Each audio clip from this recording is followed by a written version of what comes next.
Good morning, everyone. I'd like to welcome everybody to the West of England Combined Authorities Audit Committee. We'll start with a round of introductions, I think. So if we can, actually, we'll do apologies first. So I've got apologies from Councillor Leach, and Councillor Streetfield-Hayes is subbing for him. I have apologies from two independent members, Christine Fraser and Jennifer Whitten. And Jennifer Whitten. And now if we do a round of introductions with councillors, so starting with Alison. Alison Stretford-James, substituting, but I'm also chair of scrutiny for the West of England Combined Authority Committee. Hello, Councillor Toby Simon, Vice Chair of Bath and North East Somerset Council. Jonathan Hacker, Councillor on Bristol City Council. David Addison, Councillor on South Gloucestershire. Tim Rippington, Councillor on Bristol City Council. Tom Blenkinsop, Councillor on Bristol City Council. Mark Hatscliffe, Independent Member. Paula O'Rourke, Bristol City Councillor. Ben Burton, Councillor on South Gloucestershire Council.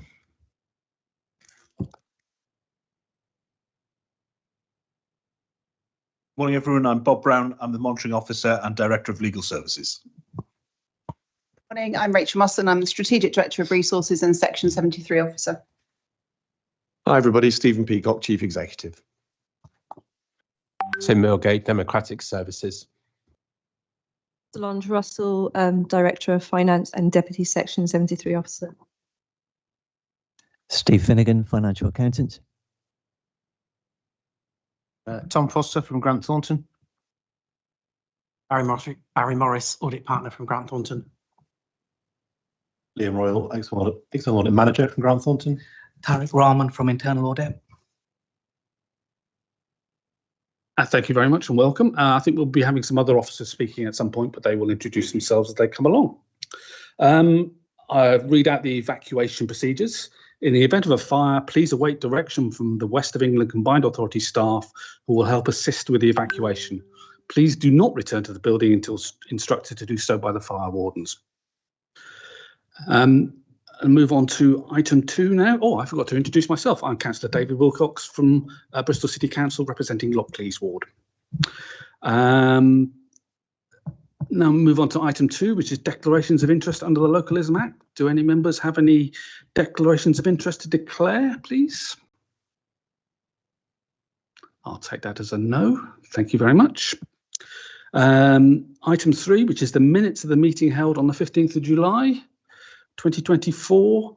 Are members happy to agree the minutes of the meeting held on the 15th of July as a true and correct record? Happy to move them. Do I have a seconder?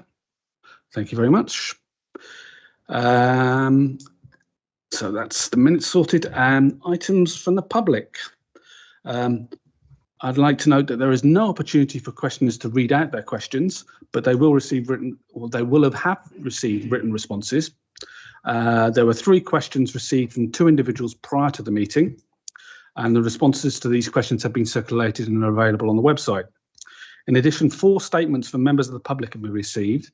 These statements have been circulated and published on the authority's website, and the following persons have requested to address the meeting. There is a maximum speaking time of 3 minutes for each statement. I can see the first one. Dave Redgewell, would you like to speak, please? Sorry, Dave Redgewell, not Mike Oldgroove. Sorry. Oh, I thought I was the Thank you, Chair. So I'm David Redgewell. I'm the pasture rep and equality rep on your bus advisory panel, which hasn't met for a while, and this is of concern to the Chief Executive. Recently, there was a large number of bus changes on the 1st of September. The DFT, I sit on Gloucestershire and Somerset County Council's boards as well, require the board to see the changes and agree the changes. The panel and the advisory board. That has not happened this time. As a result, Alan Peters of A-Bus and the Paris-owned, publicly owned RAPT, Derek White, has written to the authority and to the mayor requesting that we look at the board, and I hope Stephen's going to look at what's going on here, because we cannot have changes that go ahead with BSIP money where simply passengers are cut off and left without no bus services. That has been the case in Chipping Sodbury, the villages to Wootton Under Edge, parts of Kingswood and parts of South Bristol. Now, one or two of your members, and I'll name them, Tim Ripping, for instance, there was a number of issues in the Brislington area with tenders that never got awarded, but bus service 61, which was awarded by Westlink, which simply never came near a panel, have never had an equalities impact assessment. This is serious stuff for a transport authority. Supposed to serve Avon Meads. I'm in a wheelchair. If Stephen wants to accompany me, I like Stephen's a great guy, accompany me and have a look and see for himself in the yellow vest the problems for a wheelchair user to try and use that service, then, but I welcome Stephen here because I think he's going to be hands-on and sort some of this out. But quite frankly, where we are at the moment is my inbox, my phones have been red hot with people complaining they've lost their buses. We've actually managed to upset Gloucestershire County Council with another member of the Western Gateway Transport Board.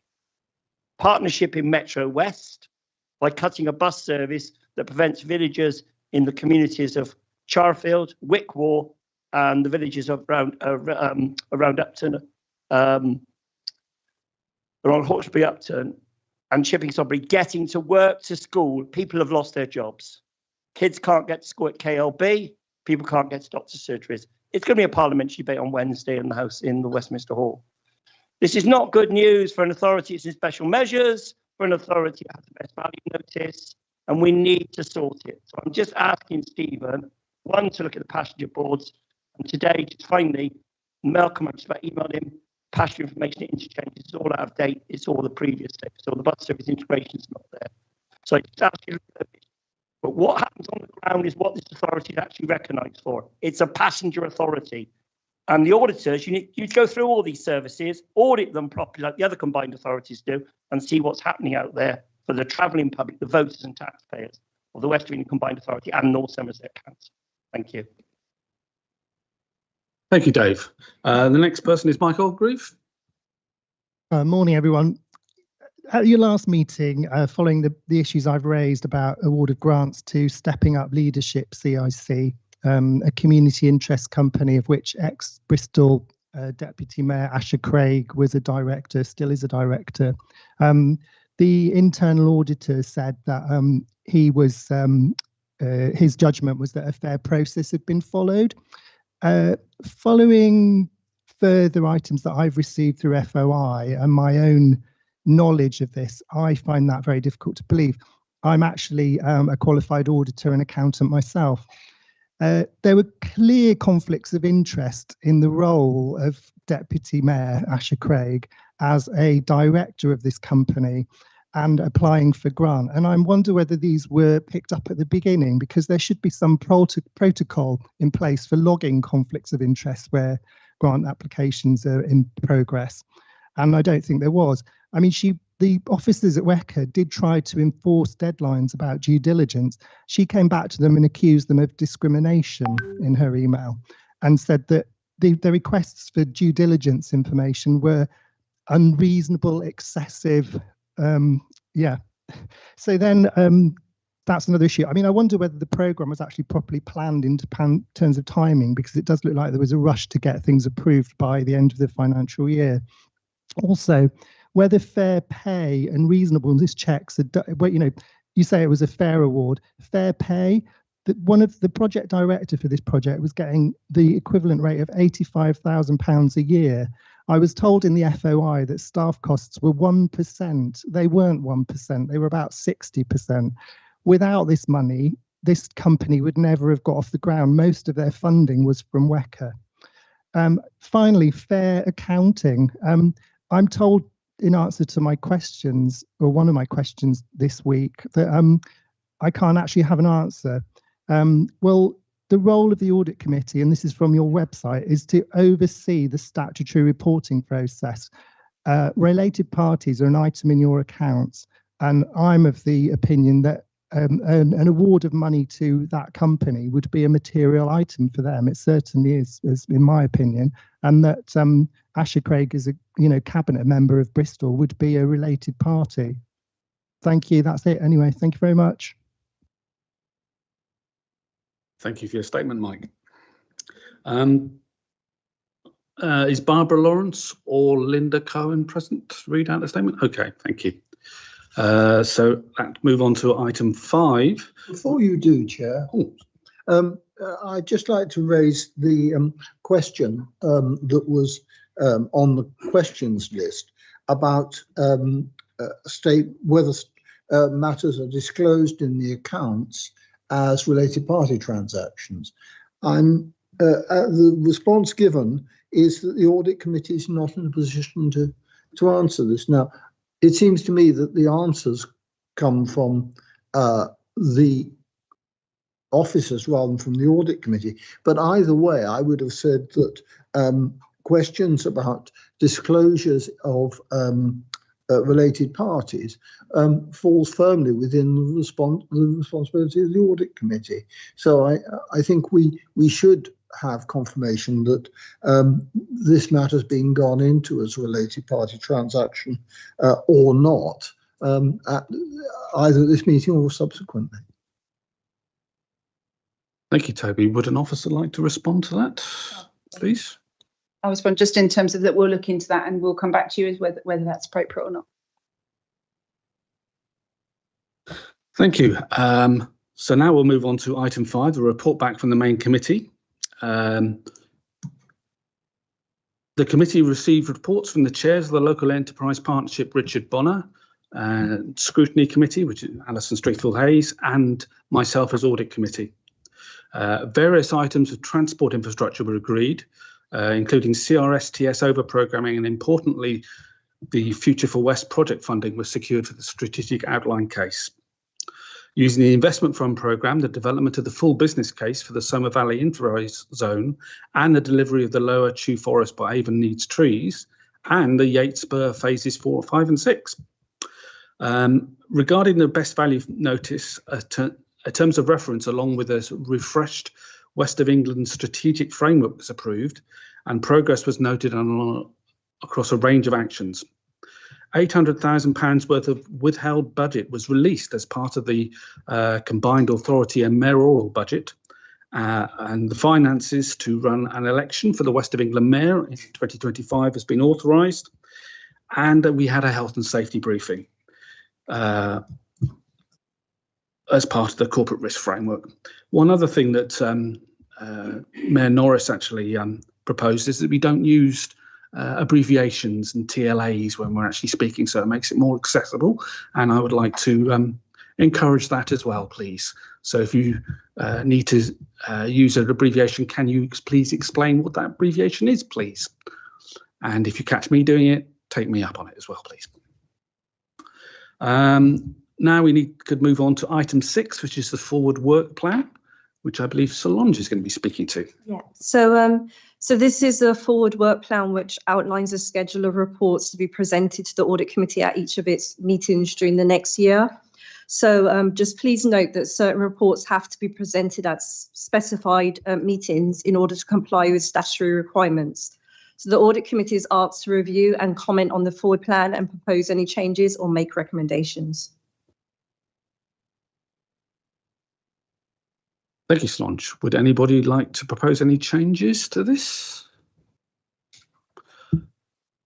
For the record, we're not signing off the accounts at this meeting, so we have a shadow date if we can't agree them by correspondence, and I think that should be recorded as part of the work plan. I know it's gone, but it's our work plan, as it were. I think that's a pragmatic proposal, yeah. So that's going to be added. So recommendation is to review the work plan and suggest any amendments. So we've made amendments and we just note that. Thank you very much.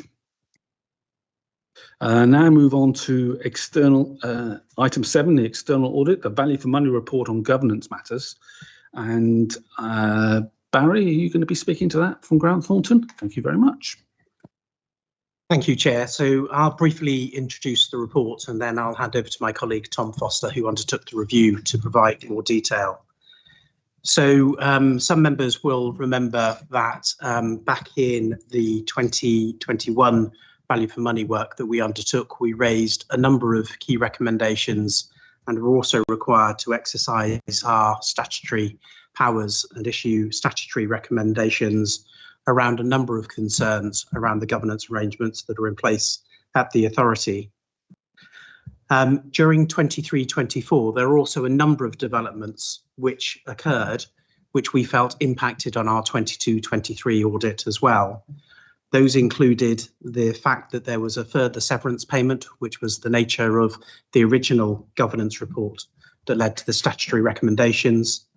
There was a statutory report issued by the monitoring officer and the Section 73 officer in relation to the bus wrap issue. And then there was a best value notice that was issued in March 2024.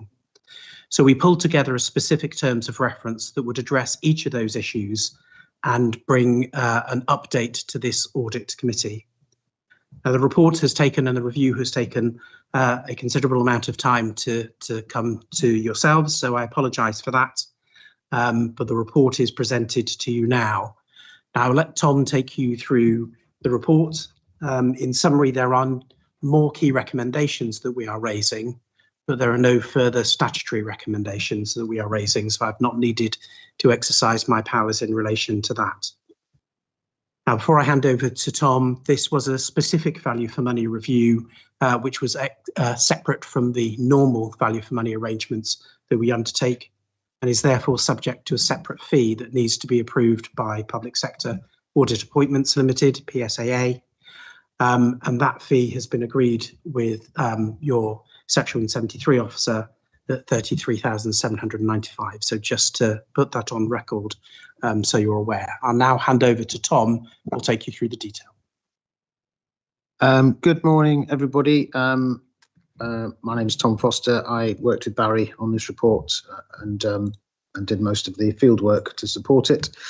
So building on Barry's helpfully provided the background there to our involvement and our interest in governance matters at the West of England Combined Authority. I propose to start on page 5, where we set out our scope that Barry alluded to, which picked up a number of themes relating to the issues that had arisen, but also tying back into our original concerns around governance that we raised back in December 22. So the first area that we looked at was in regard to the severance payment to the former chief executive, which again ties back to that previous piece of governance work that we did. And then we moved on to look at themes around programme and financial governance, specifically in regard to the Birthday Bus initiative, and then onto culture and behaviours, looking at that initiative and a number of other pieces of evidence to have a look at that theme. And then partner relationships, we returned to. This was an important central theme of our original piece of governance work, and we felt that a number of the issues we'd be looking at this time around had a bearing on that theme as well. And then pulling all that together in the fifth part of our scope, that was about what these events that we record in this report, the bearing that they have on the progress against the statutory recommendations and the key recommendations that we raised originally.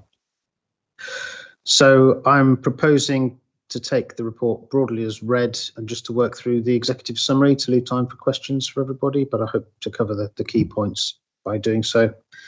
So in regards to the first part of our scope, in regard to the severance payment to the former chief executive, we looked at the process that took place and we concluded the arrangements around that were adequate. We looked at the evidence of the work of the committees around that to provide proper governance. Although it's unfortunate that these things have to arise in the first place, the process that was followed we were satisfied with. So there were no further recommendations attached to this particular part of the scope, and we were satisfied that things had been run as they should. Moving on to the second part of the scope, this focuses specifically on the issue of the birthday bus wrap and the events and the chain of events that that led to the issue of the Section 5 and Section 114 report by the authorities' officers. We concluded that indeed this was indicative of a significant weakness in the way that this programme had been managed in this case. We looked at a number of threads within this particular set of occurrences, and we drew out a number of key findings around the fact that we were satisfied ourselves that the payment made was indeed unlawful and that appropriate advice had been taken. We satisfied ourselves that the process that the officers had undertaken to substantiate that, again, was reasonable, and the conclusions that were drawn were reasonable based on the evidence. We further looked at the action that had been taken since, and particularly the set of actions that were agreed by the Combined Authority Committee in the last part of 2023. We agreed that those were the right steps to be taking, and we've made a key recommendation in regards to making sure that those recommendations are seen through, and I think to a large extent they have been implemented. We want to see those in bed and to be able to see over a period of time that those are being effective and that we're avoiding some of these issues that are outlined in this report. I don't propose to go into too many of the details. We included some detail in this report just to make sure that it was clear what the line of reasoning had been. But the conclusion was that officers had taken the right approach, but there was a bit of work to do just to make sure that that embedded properly. Moving, Tom, can we take questions on that particular item, and then it'll be more relevant, I think. I'm happy to. Yeah. Yeah, I believe it was just for 12 months, that initial agreement for the birthday bus, but it's still being promoted, I see. And I just wonder whether we might get some more flack at some. I think that item's coming further along than the thing. We were just talking about this severance payment at the moment. Yeah. Oh, okay. Yeah. This is point 2. This is point. You're on point 2, are we? Okay, sorry. Apologies. Okay, let's take that one then, please. I think I'd look to officers to. All I'm saying is it's still being promoted. I thought it was only a 12-month agreement, but it's still being promoted out there. And if we're not careful, we might have complaints about it in due course on that promotion. So the year of promotion, I believe, unless officers in the room can contradict me, expired recently. There are conversations ongoing about next steps using BSIP money, which are currently the subject of discussions with the Department for Transport. So we'll be able to provide more information, and committee members indeed have been briefed on that situation, as have chief executives. Thank you, Stephen. And Councillor Simon. Councillor. On the formalities about this item, the expenditure was incurred in 23-24. So I assume that there will be an audit finding in the 23-24 accounts, apart from the governance implications which you're discussing here. Is that correct? So in terms of the accounting for that, we feel that we've discharged our responsibilities in reporting it through to you as to those charged with governance. The actual amount of the payment at £10,000 is well below our threshold for materiality, and it has been correctly accounted for in the accounts, even though that it should not have been incurred because it was unlawful.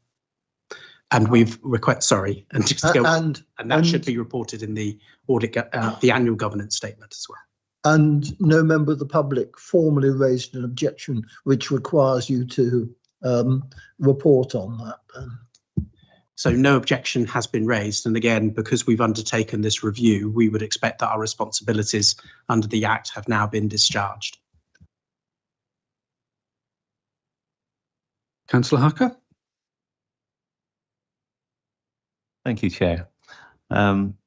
Yes, as far as the bus wrap is concerned, the fact that you found that an illegal payment was made, so that's that's your opinion that an illegal payment was made.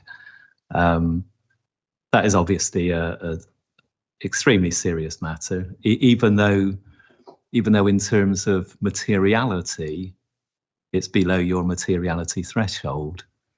The fact that it was the fact that the payment was made is, and the way that the issue has been handled since is frankly a complete scandal. As a councillor and resident of the city of Bristol, I was extremely disappointed that when the leaders of the Unit 3 authorities met to discuss this, Bristol was not represented. I think that is extremely unsatisfactory, and so in effect, no decision was taken on it by the Unit 3 authority leaders that were there. Will it be coming back to a meeting of the Unit 3 authority leaders or the WECA committee? Because this matter is frankly a complete scandal. So thank you, Councillor Hucker. I think that's probably best answered by officers, but in our view, the matter has been reported, and we did discuss with them whether the matter needed to go back to committee. But I'll let officers respond.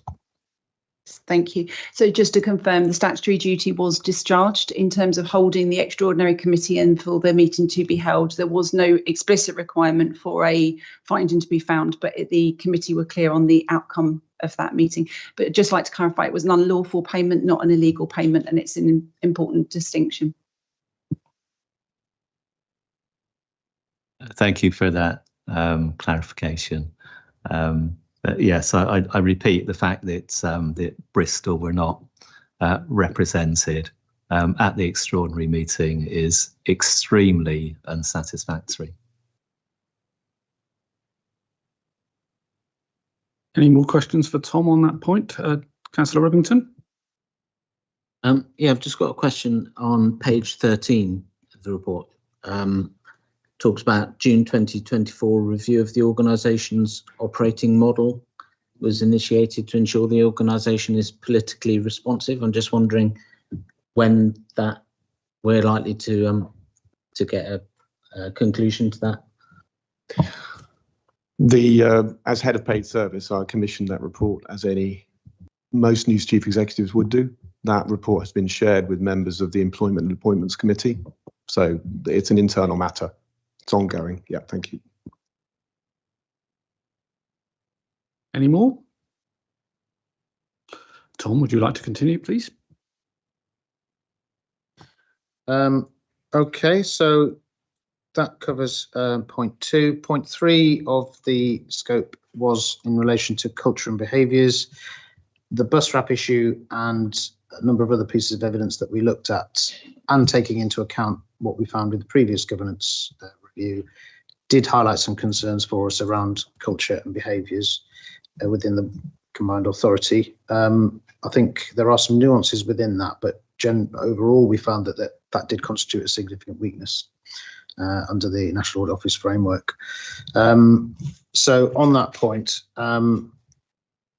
we found as part of the bus wrap issue, there was a slightly worrying, or there had been a slightly worrying lack of unity in the way that officers and the Mayor's office had approached that particular issue. And it's partly wrapped up in the solution that was put forward by the committee and the steps that were taken to try and address that. So I know we are aware that some measures have been taken to break down that silo that was in place at that time. We also found that there were some cases of inappropriate inappropriate discourse between different parts of the West of England Combined Authority as part of that process. And I think we found it important to reiterate the importance that all of the members of all of the personnel within the organisation find a way to work constructively and respectfully towards each other, even in times of disagreement or stress, potentially. I think we brought that out in the report. We did note, however, that the officer team did support each other, and we were quite pleased to see that in the context of what had gone before, where we'd reported on a division between senior officers within the West of England Authority, which had been the root of some significant problems around governance. So we were pleased to see that there was that collective response. However, we want to see that extended to everybody involved within the organisation to be working better together. And again, we acknowledge that there's an opportunity here with many of the people involved have now changed over. There's new leadership within the organisation, so we think that opportunity needs to be seized now, and that culture becomes part of that new operating model. So we raised 2 key recommendations on that point. One was just to sort of reiterate the importance of better working together and respectful discourse, and the other one,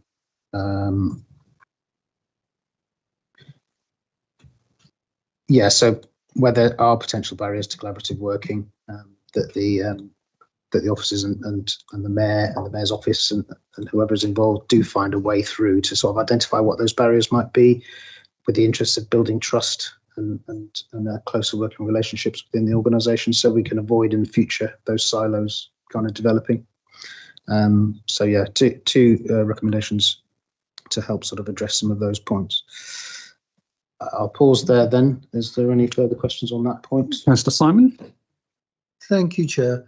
I'd like to draw public attention to the detail that underpins these recommendations and this analysis, which are on page 50 to 52 of the pack, 28 to 30 of the report, and particularly about the mayor's working style. I was rather shocked to read that the mayor isn't regularly present in the Combined Authority office. Indeed, there appear to be some security problems about getting in. The mayor uses his political advisor as an intermediary when communicating with senior officers. The mayor doesn't meet regularly with all the directors, and that included a previous chief executive. The mayor operates a central government red box style of communication with officers where the majority of items are done in writing, insufficiently supported by informal discussions. And the mayor doesn't give enough guidance to officers on his priorities, so he ends up vetoing recommendations at full committee. So for me, this adds up to an absentee landlord mayor who picks favourites in the office and can't work effectively with stakeholders. Now, obviously, rot sets in at the top, and it's really important that WECA is effective. And the mayor is, from these accounts, demonstrably part of the problem in the difficulties it's had, including attracting the best value notice to improve from the government. So I wanted to put this incisive analysis firmly in the public domain, because it seems to me that it's showing that there's a real problem in working styles of this organisation. Thank you.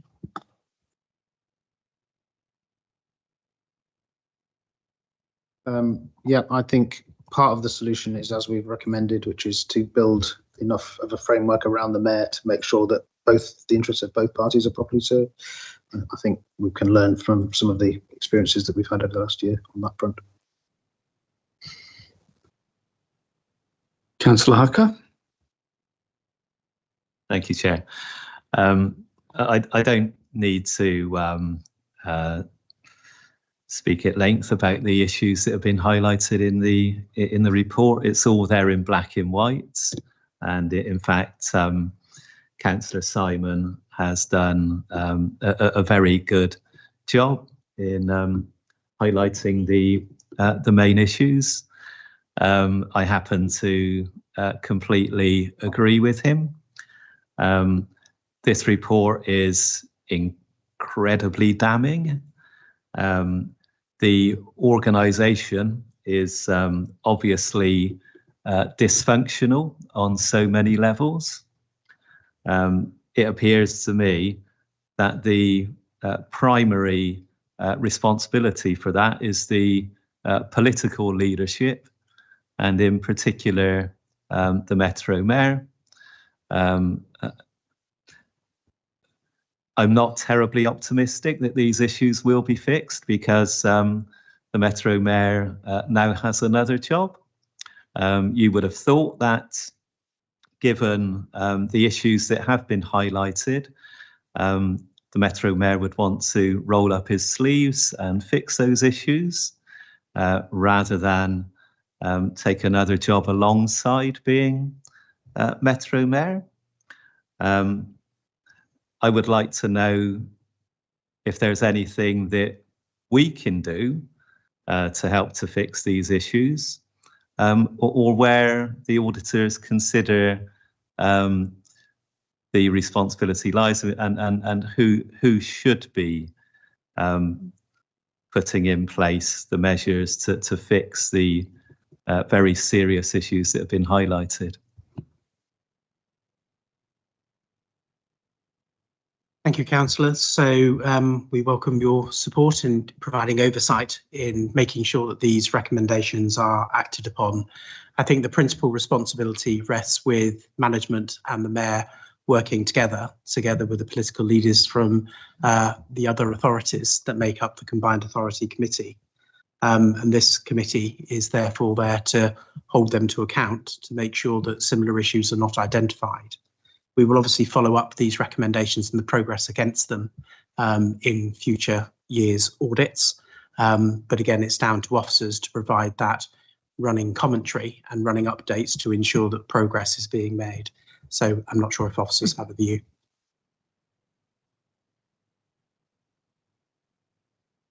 Councillor Burton. Thank you, Chair.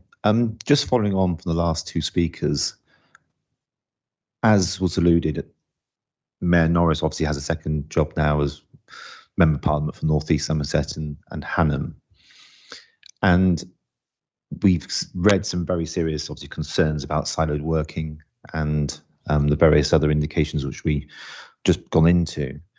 And whilst recognising we're going to be following up in terms of how these are being addressed in terms of the West England Combined Authority, will there be any separate analysis to understand whether that second role which Mayor Norris currently undertakes has any impact upon his ability to address some of these concerns? Because obviously we're starting from a point which is of serious concern.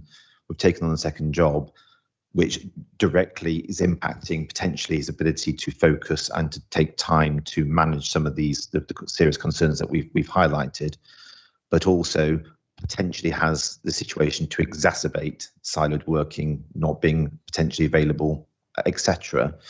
Will, as part of this audit, separately identify whether the time available to do both jobs is sufficient and would materially impact upon obviously the recommendations which you're taking forward? Thank you. It's a helpful question.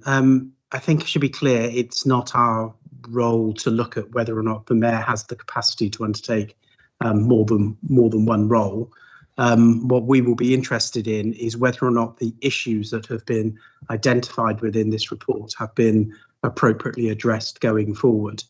Now, we would hope that the Mayor and others involved take the issues sufficiently seriously that they are addressed. Now, whether or not there are different activities that are undertaken on the side or in the as well, in addition, is a matter for the Metro Mayor.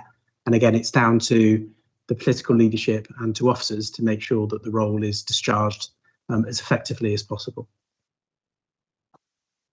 Councillor O'Rourke. Hi. Yes, I've been a councillor for 8 years, and I've probably never read a report quite like this. So, you know, it does seem alarming.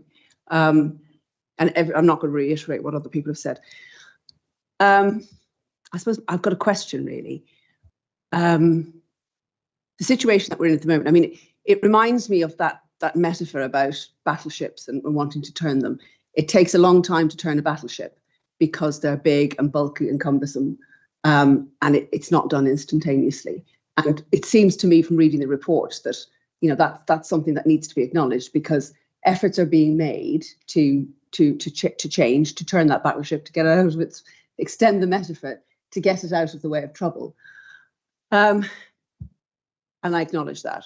But it would be good, and I don't know whether it's to this committee or to the main committee, but it does seem to me that management and the mayor need to give assurances to the members of a timeline when that battleship is going to turn and get itself out of danger and get itself on the correct trajectory.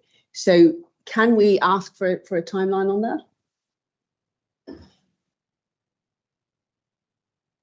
that? Stephen? Last week, we had the first meeting of the Best Value Improvement Panel. This is, as you know, an independent panel on which all committee members sit, which reports jointly into the committee and to the government, the originators of that notice.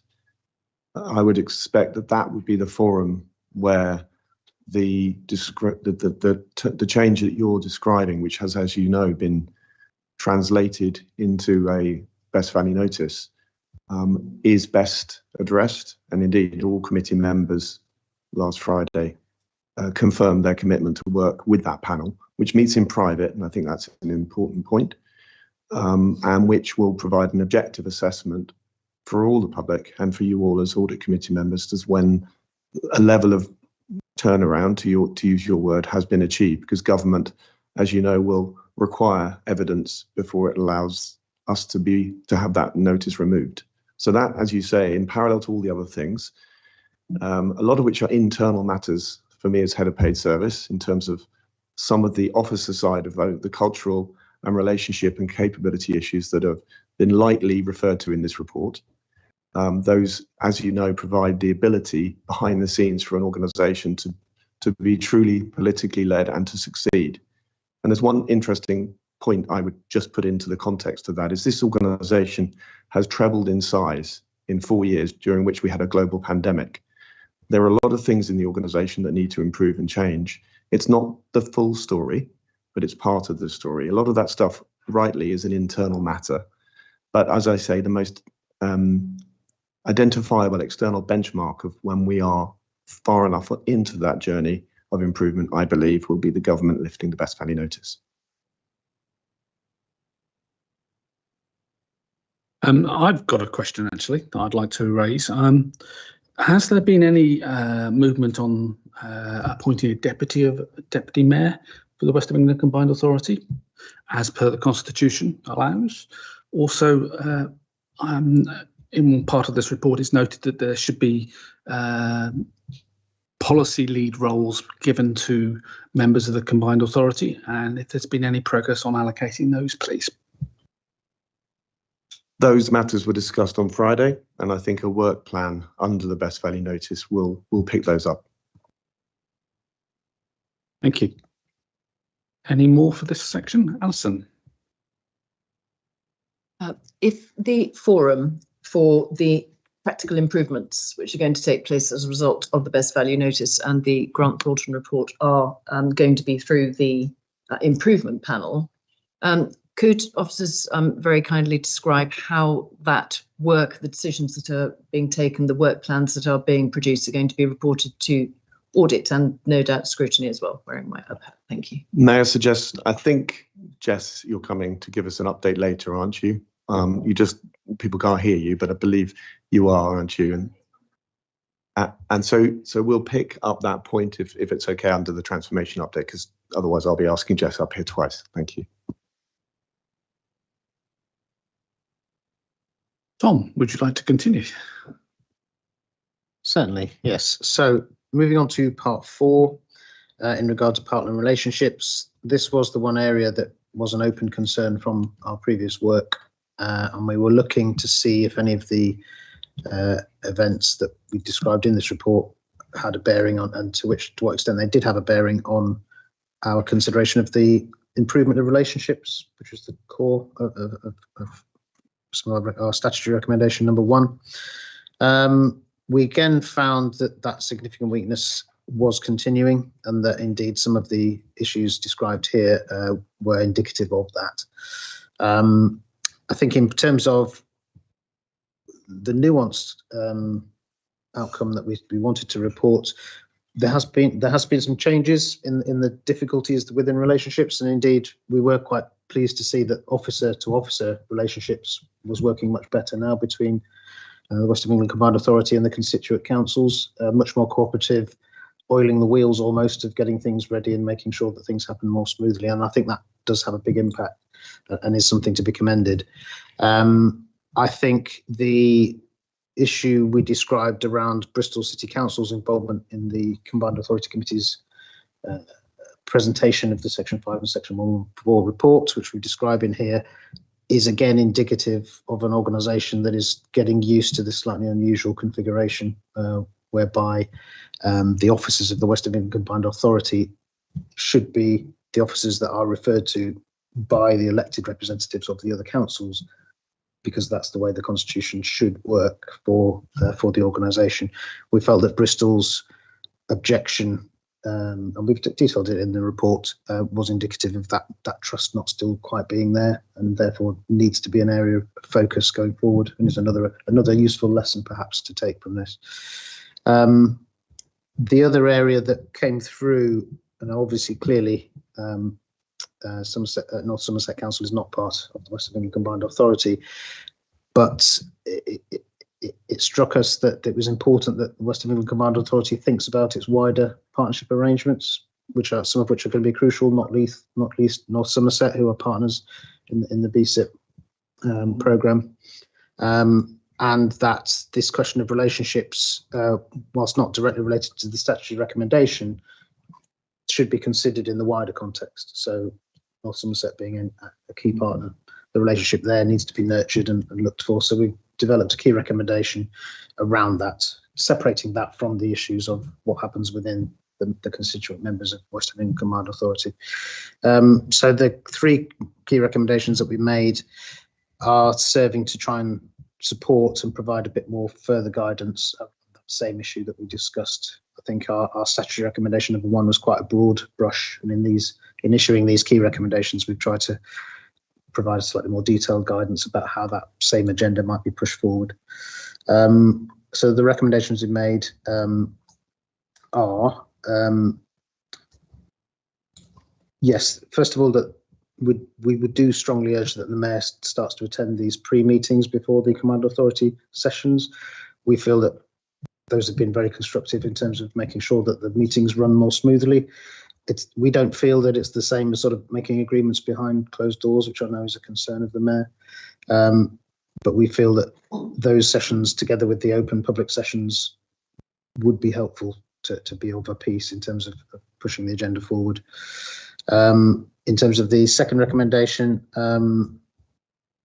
this was specifically relating to the approach that Bristol took to disagreeing with the Section 5 and Section 114 reports and the way that was handled. The forum really for expressing that disagreement would have been at that meeting, and we think it's really vitally important that all of the constituent members are there to represent their point of view at those meetings, particularly when there's statutory responsibilities at stake. I know that it was quite fraught at that time. Anything we can do to sort of avoid that happening in future, I think, is another useful lesson to be learned. And the final recommendation is in regard to North Somerset Council and just acknowledging the importance of those wider relationships in pushing forward the West of England agenda. So I'll pause there, perhaps. Yeah. Tom, any questions on that particular section? Anderson, Streetfield Hayes? I don't know if it actually falls completely within the same, but it's related. You mentioned the Constitution, and obviously if relationships work, then hopefully everyone's working together and you get a good outcome, and that's what you're recommending, and that obviously is extremely sensible. The reason I mentioned the Constitution is that under the Constitution, the Mayor has a veto. So we have a situation where all of the unitary authorities could agree on a course of action, having discussed matters with the officers and so on and so forth, and the entire work programme can be blocked by the Mayor having a veto. So my question is, are you I know that we are undergoing a constitutional reform process. I don't know if it includes that. One of the things that would be interesting to know is whether or not metro mayors in other areas have a veto of this sort, which obviously wouldn't matter if people were working well together, but where they're not working well together, it can effectively block any forward progress. So my question to you is that something that you've taken into account and can or are able or would wish to make a recommendation on? My supplementary question to the officers is whether or not that's something that's being addressed by them as part of the constitutional reforms, which hopefully we are undertaking. So that's a very good point that is made there. What we find looking across the country is that it's that question of unanimity amongst the members, which is often a cornerstone of getting the agreement across the line in the first place, is our observation, particularly from seeing new county authorities who are setting themselves up, etc. at the moment. We wouldn't be able to go as far. It's certainly a matter for the organisation itself to decide what the best constitutional framework is to deliver what it wants to deliver. We couldn't make a recommendation on that. We understand the arguments in both directions. Hence our emphasis on that. Once you are set up in that constitutional framework, is to find a way to make it work. That is where we can perhaps issue recommendations along the lines of what we've issued, but it is a matter. We can't make calls on sort of specific constitutions for specific regions, would be my view. I don't know if you. Yeah. Stephen, you'd like to come in? Just a quick update on where we're at with the discussion. So again, this was one of the items in the best value notice, and on Friday, the members of the committee who are part of that panel all agreed that they would start to try and set out what elements of that constitution they each felt were things that may need to be amended or looked at. It is obviously worth noting, as you say, that other mayors have different powers, but as the only directly elected representative in the area, it would be unusual, I think, to say that a mayor should have less power. Indeed, the Labour Party manifesto, which they're now enacting through the devolution bill, explicitly says where it is necessary to help with decision making, mayoral combined authorities, the mayor should have more power. So I offer that up as a statement of fact, not an opinion, but also to indicate that different people may be wishing to pull in different directions. And that's quite an interesting point, which plays back to the relationship point. So we need to be really clear. If there's going to be a conversation about constitution, what are we having it for? With an era of governments asking places to come together to drive the growth agenda, we don't want to miss out, do we? Because we're having an internal discussion. So I hope, and I'm sure that everybody would agree, that the most important thing is what are we trying to achieve together? And then how do our relationships and probably last of all, the Constitution help us to achieve the goal? I do think that is the spirit in which all committee members have entered into that conversation, which is positive, obviously. So thank you. Just for the sake of clarity, it's not specifically a constitutional issue because, of course, the order sets out those powers of the mayor in veto, and they are in common with all the other mayoral combined authorities. So it's a power across the landscape. Any more, Councillor Simon? Just as an example of where further work is needed on relations with partners, my understanding is that the application to departments for transport to extend the birthday bus scheme under the BSIP was only notified to the unitary authorities after it had gone to Department of Transport, and that doesn't look like the sort of partnership working I think we're looking for. That isn't correct. The fact that it was going to be submitted was discussed a month or so before, and you're correct to say that the version that finally went into government didn't get shared, but tables that demonstrated how we were planning to fund it were shared with the formal and informal routes. I'd like to ask a question. Where are we in terms of the negotiations for North Somerset becoming part of the West of England Combined Authority, please? I'm not aware of any negotiations at this time. Tom, would you like to continue? Yep, so I think we can be quite brief with this fifth point. I think many of the matters relating to it we've already discussed. Just to say that we found that statutory recommendations 1 and 2 were still very strong themes running through the findings of this report. So statutory recommendation 1 was really about building up those relationships. We just alluded to how we other things we might do to try and push forward that agenda. And statutory recommendation 2 is about that consultation point, is about making the meetings work better. And again, I think for the reasons set out in the report, there are some features of what we've discussed that that do relate to statutory recommendation 2. So those 2 in particular do remain open and are relevant to this piece of work. We found that statutory recommendation 3 and the other key recommendations weren't necessarily, so we're going to cover those in the annual audit report. That's the end of this report as far as we're prepared to disclose. Any more questions? No. Barry, do you want to say anything to sum up?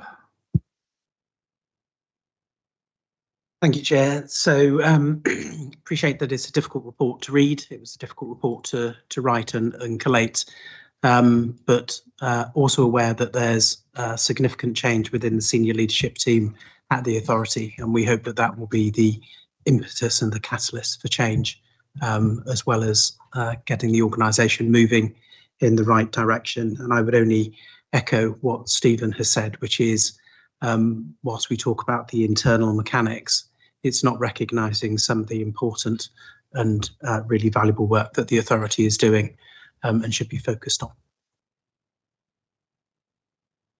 Thank you, Barry. I'd like to then suggest we move on to, Councillor Simon. Can I formally move that we receive this report with thanks for telling truth to power, and that the audit committee welcomes the analysis of the auditors? Thank you for that, Councillor Simon. And I move that we note this report. This is what we've been formally asked to do. So I think we can consider that noted. So let's move on to item 8, which is the external audit report. And I think Barry will be speaking to that one as well. Well, you'll find there's a theme here that I introduce it and then pass it straight to Tom. So this is the 22-23 interim, it's the final auditor's annual report. So we did issue an interim version back in December 23. This version has just been updated to reflect the findings from our governance review. So Tom, do you briefly want to touch through the changes for members? Yes, so because much of the content that has changed since December relates to what we've just been through, I'm not proposing to spend too long on this document, although obviously happy to take questions. The thing that's probably worth just focusing on here is how we take the findings from the governance report and relate it to the outstanding recommendations reported through the annual audit report. So I don't propose to dwell on financial sustainability and improving economy, efficiency and effectiveness. Those themes were both discussed and the recommendations were discussed back in December 23. So in terms of how we've incorporated the governance work, the governance area was the bit that was left open. So we've now concluded our work on governance for 22-23, and that represents the end of the work, the production of this report as final. It represents the end of our work for that particular year. So you'll see on slide 3 that we set out there our broad assessment across the 3 themes. And you'll see that it's broadly the same as it was last year. We've had some progress on recommendations. We've had some new recommendations come in. On governance, we feel that there has been, because there's additional key recommendations and some additional key weaknesses, it's a question of governance, us needing to bottom out some more issues there before we can start to see that sort of upward trajectory. That's not to say that there hasn't been an awful lot of progress made. It's a question of new issues arising and old ones sort of going into the background slightly. On slide, so many of the matters we discussed are sort of summarised in the following slides, slide 4, and the new key recommendations are in there as well that we've just been through. The slide that I just wanted to draw your attention to slightly was on page 8. This is our attempt to sort of pull together progress against those original recommendations, and indeed how those currently sit. So as we've discussed, SR1 and SR2 are still open. We recognise the good work that's been done, but there is clearly still some issues to be addressed relating to those before they can be closed. In regard to statutory recommendation 3, that actually covered 2 significant weaknesses from our original report. We are going to be considering where that lands in our 23-24 report, which is coming quite quickly. It may be that we're in a position to close that, but we just need to consider and consult within the firm as to whether or not we can now close statutory recommendation 3. We're not making a decision now. That is for the next discussion. And similarly with the other 2 key recommendations, key recommendation 1, again, we just need to assess whether or not that's time to close that one down as part of our 23-24 work without committing to doing that at this meeting. And then key recommendation 2 from the original report was closed down previously in 21-22. So we are showing a slight shifting of the landscape in terms of open recommendations, but the key message is that StatRecs 1 and 2 are still open and some work is still being done. I think that's probably all we need to cover. I think that we have put a recommendation in here on governance in regard to the audit committee's terms of reference, but I understand that that's just been overlapping in terms of when this report was produced, but I think that has now been addressed in terms of a refresh of the terms of reference, and that was in the governance section. I don't think there's anything else to add, Barry, unless you want to. So happy to take any questions. Anybody got any questions? Councillor Hacker. Thank you, Chair.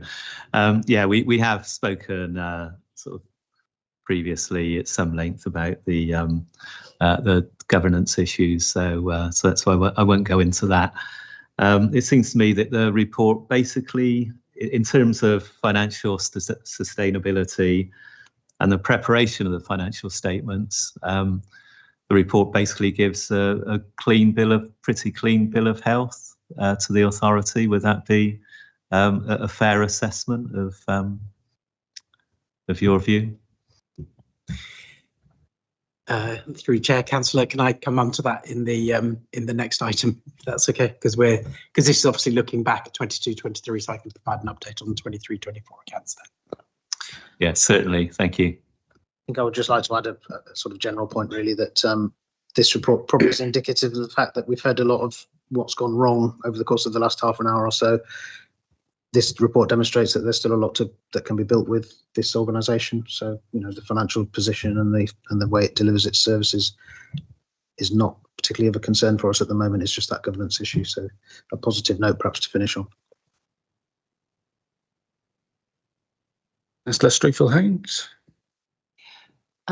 You draw our attention to the slide on page 8, which reminded me of the detail of the statutory recommendation 1 and the role of independent mediation. And I wondered whether it was your view that the improvement panel was fulfilling that function, or whether that panel is obviously very different from the process of mediation. So I was going to ask you is whether that is satisfying your recommendation that there should be mediation, which is perhaps more intended to be between the individual leaders, and then again, if I could ask our senior officers what their view is on that question as well. Thank you. So I believe there's been at least 2 attempts at independent mediation, which may or may not have moved the agenda forward to a greater or lesser degree. With our wording of this recommendation, we were at pains to give as much room as possible to come up with a solution that was within the spirit of it, as opposed to being too prescriptive. We think the best value, although it's not something you would want to bring upon an organisation, it provides a really good opportunity to get underneath the skin of some of these themes, and we'd be very keen to see that was part of this solution as an alternative, perhaps, to an independent mediation by other means. So there were some meetings, but there've been a 50% change in the members of the committee since the first meetings. So in terms of the dynamics of interpersonal relationships, clearly, it's a moving target. In fact, there's 1 year out of 4 when there isn't a change around the committee table. So that gives a sense of the fluid nature of this. And as been indicated, this did come up again on Friday. We had an individual who was providing that facilitation earlier in this year. I think we've left it with the committee members and us in discussion with them to decide how they want to play it. So exactly as Barry has indicated, we think that's one for the panel, and it's been discussed, bearing in mind it's not just the committee members, there are independents on there, including from the LGA. So I think it's pretty well covered.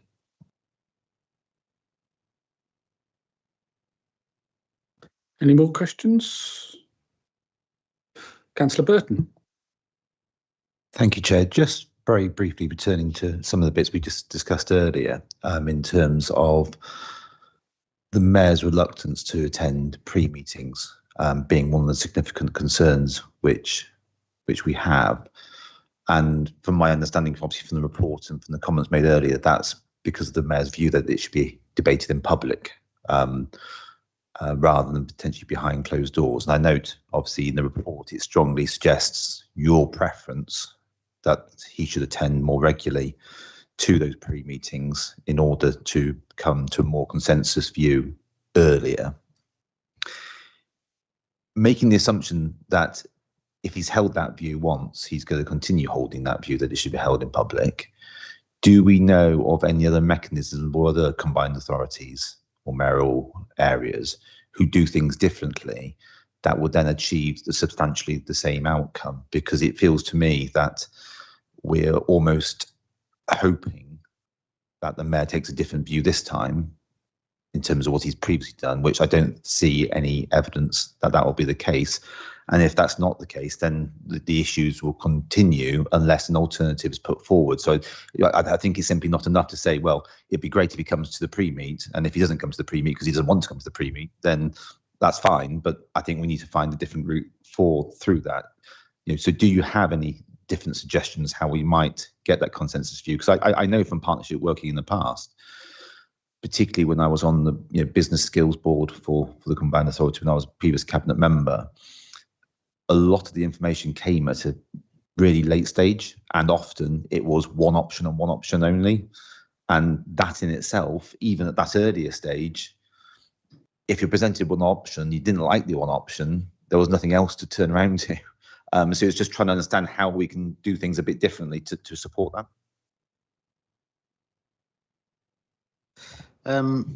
So yes, you're right. There are different approaches that can be taken. Another approach that can be taken is that there's greater collaboration and involvement in working up proposals much earlier, so that by the time it gets to the table, the partners are already fully engaged, and it doesn't then become a process of sort of reviewing and being presented with something for the first time. If that's the way you do it, then obviously you need to build in enough time to have that discussion beforehand, which is the purpose of which is the concern of statutory recommendation 2.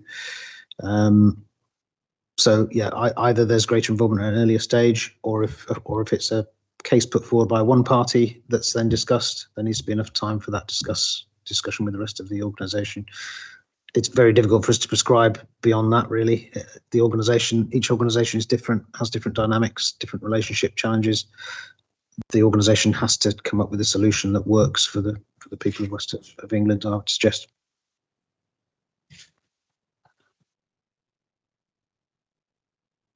Thank you, Tom. Any more questions? Shall I move that we note this report? Thank you very much. I consider it noted. So the next item on the agenda is the sign off of the final statement accounts, which is Steve Finnegan. Yes, it's just a quick update from me, just to let you all know that I believe we are near to completion with Grant Thornton finishing audit work on the draft accounts, and we are proposing an additional audit committee meeting on the 30th of September, so Grant Thornton can formally present the audit finding report together with our final set of accounts for committee approval. I sense Barry wants to come in on this one. Sorry, Chair. So it's just really to echo what Steve said there. So we're sorry that the audit findings report isn't available for this meeting. We did take the decision that there would have been too much identified as still outstanding at this stage. So we thought it wasn't fair or appropriate to ask members to give delegated authority when there were so many items that were still outstanding. We were slightly late commencing the audit. There was a bit of a delay in getting us the draft financial statements, but we've made good progress since then. So assuming that the responses continue to come back at the pace they have been recently, then we should conclude the detailed work this week, which will enable us to provide the draft report for comment for officers later on this week, which should then give us sufficient time. I've also tasked Tom with making sure that the 23-24 annual auditor's report is also completed, ready for the 30th of September's deadline or meeting, if that's what is agreed by members, giving members the opportunity of seeing 2 years worth of annual auditor's reports within 1 month. Happy to take any questions. And that is the last possible date, isn't it? September the 30th, isn't it? That's a really good question, Chair. So on the basis of last year's performance, 1% of organisations, i.e. 5, were signed off by the end of September. I am keen, because we have made really good progress, that we get the this set of accounts done by the publication deadline of the 30th of September. I think it would be fair to say that you will be in quite a select group of organisations that do get their opinion signed by the end of September if we do. The absolute deadline is the end of February next year, which is the backstop dates, but we don't want to be in that position. If we can meet the statutory deadline, that's what we'd like to do. Thank you, Barry. And I believe, Tim, we've received some holding meetings for the 30th. Yes, Chair, that's correct. I think there was a couple of different times put in the diary as holds for that day. Thank you very much. So Chair, can I just confirm those are in person, those dates that are in the diary? Yeah. Yeah, that's correct, Chair. Don't know whether the committee want to discuss what their preferred time is on So I think the options are morning or evening. Am I correct in that? Morning or lunchtime? So I'll just get my calendar up. I believe it was 9 till 10 was in there, and midday till 1 o'clock. Any preference? I'd be grateful if we can avoid midday to 1 o'clock. I've got a volunteering commitment which I've had to miss for 2 weeks, and a third would be bad. So an earlier rather than a later meeting would be appreciated. The contrary opinion, if it's at 9 to 10, that causes me some substantial issues in my work. So I would prefer to go with the later one if at all possible. Councillor Addison? I'm afraid I would also have to prefer the later one, simply because of the difficulty of getting to Bristol during the rush hour. I think it takes my wife occasionally over an hour to get into Bristol city centre from Parkway Station at that time of the morning. So I would also prefer a 12 till 1. Is there any reason why we can't meet at 10?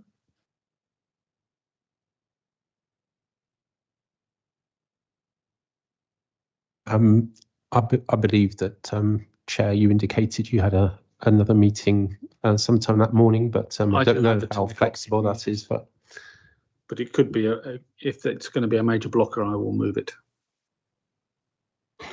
Yeah, the 30th of September is actually difficult for me. I have a Bristol Waste Away Day on the 30th of September, I'm afraid, which is already in my diary. I think we're going to have to work on this one offline, Tim. Are all other members available to do both times, and if necessary? Yeah. Just need to be called. Chorus is 1/3, which is 7 of us. What? The quorum is actually 2/3, Chair. So we would need 10 members present. We'll bear that in mind. Thank you. Councillor Harker? Sorry, Chair. On the sign off of the final accounts, I'm pleased to hear that good progress is being made towards that. Unless I'm mistaken, I don't think that the audit committee has actually seen the draft accounts on its agenda.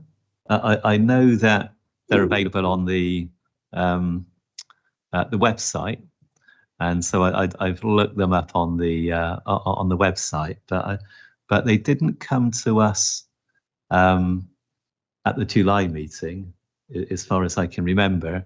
So I would have thought that members should actually receive a copy of them in order to have the opportunity to examine them and ask questions. Like I say, I know that they are on the website, and I've looked them up on the website, but I don't, as far as I can remember, they've not been attached to any agenda of this committee. No, we can send you a link to the draft, but we carried out a detailed workshop where we tried to give you the key messages and the headliners that were apparent in the draft statement of accounts recently. Thank you. Yes, we did have a briefing last week, which was very useful. It didn't actually include any numbers as such. It was a briefing around sort of concepts rather than numbers, and I just would have thought that that the accounts themselves would have been presented to the committee at some point in time. The intention is to present the full pack alongside the audit findings report for the meeting on the 30th. Okay, thanks for confirming that, Solange. So I propose that we note that there will be a meeting on the 30th where we will be presented with the final accounts for one set of final accounts for the 1 year and the following year's provisional ones. Yeah, excellent. So let's move on to item 10, which is the City Regional Sustainable Transport Settlement update. And I believe Malcolm Parsons is going to be giving that.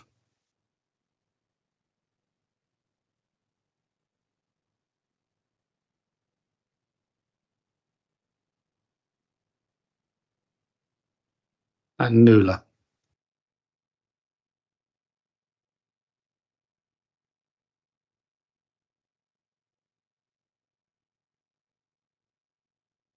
Good morning, Chair.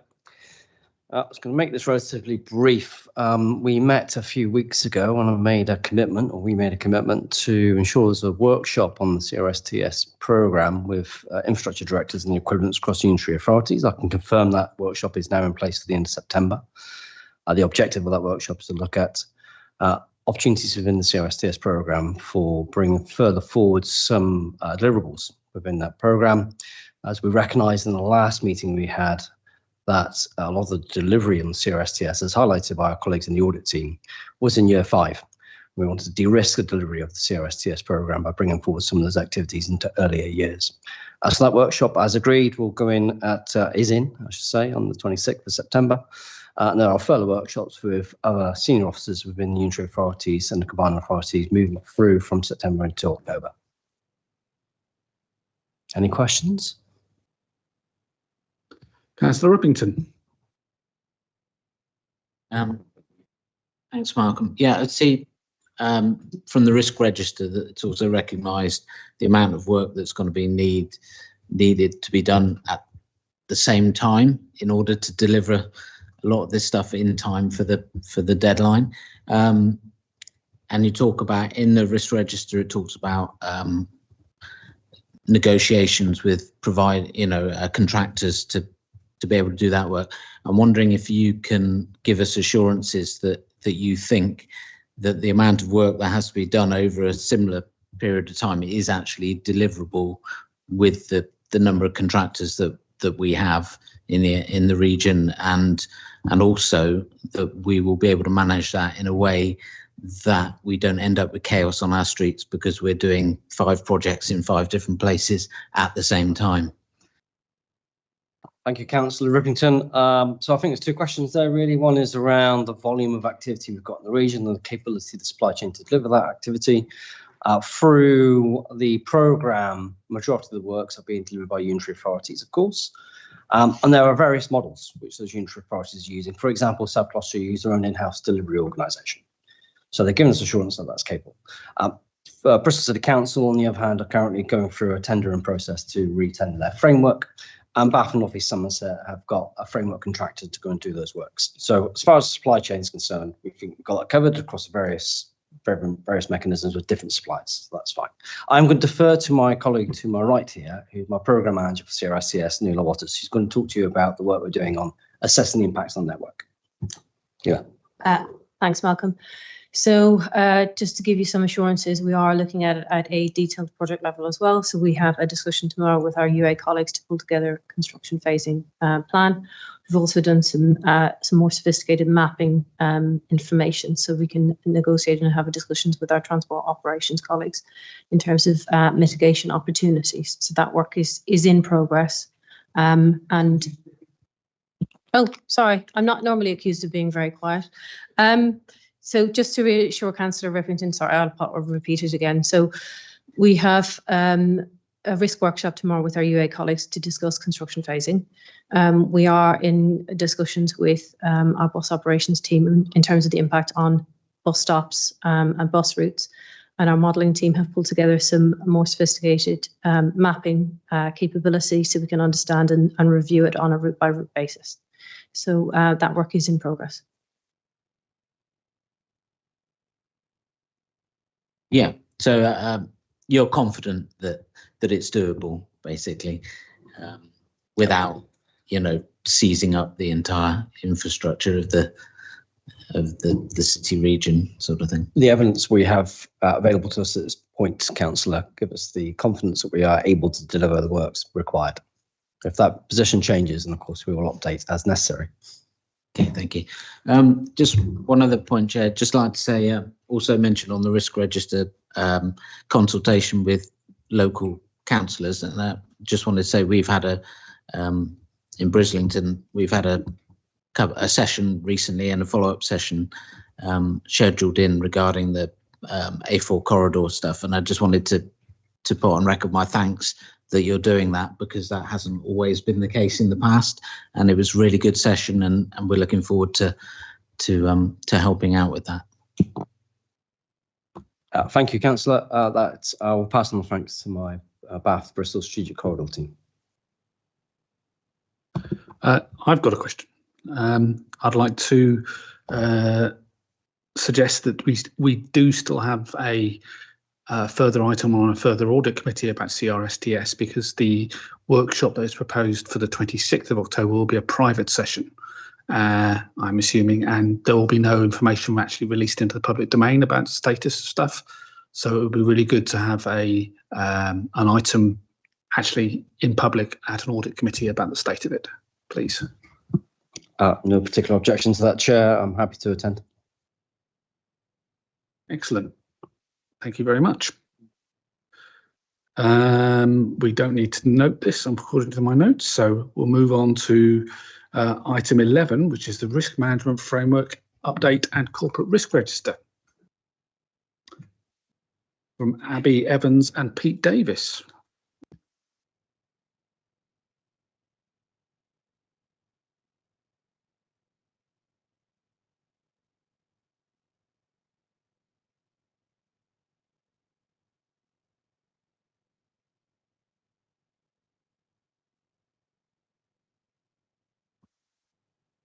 Good morning, everybody.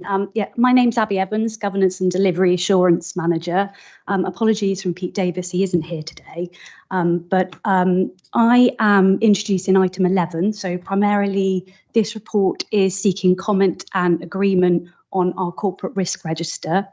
In your publication pack, that is Appendix 1, gives you the overview on page 121 of the report. And then there's further detail on each risk from page 122 onwards. In terms of risk management updates, since we last spoke to you in July, we have had significant work undertaken to implement a robust approach to risk management across the organisation. That culminated in the approval of the revised corporate risk framework and the new risk appetite statements at the MCA committee at the end of July. We've initiated rollout of the framework through promotion on the internet and our staff newsletters. And we've developed additional guidance for its practical implementation, and there's further training in development to co-design mandatory tailored training to share learning more widely. Excuse me. The Corporate Risk Review Group, which is made up of senior risk representatives from each of our directorates, met for the second time. So this is a relatively new group who analyse collectively each risk and vet and assure the content that we are sharing today. And then the corporate leadership team have reviewed and agreed the final register. They've confirmed that the impact accurately describes the real risk to the MCA and that the risk scores are reflective of the current position, and the mitigations are still operating effectively and contributing to managing the risks that you see on that list. And we also have a future workshop planned with CLT to review all of the high level risks, in addition to the continual quarterly review, to look at once we've got our growth plan and investment strategy finalised, to take a full look at the high level risks together. So with the latest CRR, the Corporate Risk Register, there are 9 high scoring risks, of which 4 remain high following mitigation.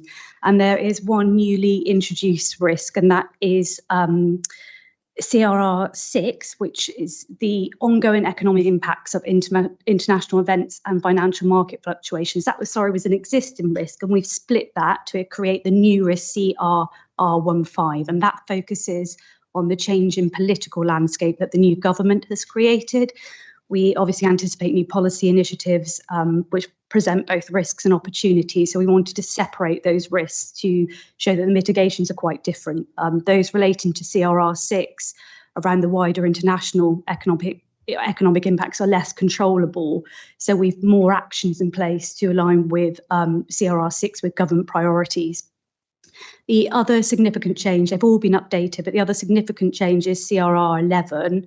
That's been revised to define the risk to be knowledge and skills gaps in the competency of programme and project staff within the MCA, UA and the supply chain across major projects, as opposed to delivery phases on specific programmes. Previously, when you looked at it, we talked about CRSTS and bus service improvement programme. That risk has been heightened and recognised on a wider scale across our projects more widely. So that's all synopsis I was going to share with you today, but I'm happy to take any questions or comments. Councillor Burton. Thank you, Chair. Just returning to one of the questions I had earlier today, in particular, Mayor Norris's second job effectively as Member of Parliament. Has that been specifically considered as a risk, particularly considering that one of the mitigations for that risk is that there may potentially be a deputy mayor who could take some of those responsibilities, and then we obviously know the problems associated with the fact that there's no deputy mayor. Councillor Burton, I don't think you're addressing that question to the right person.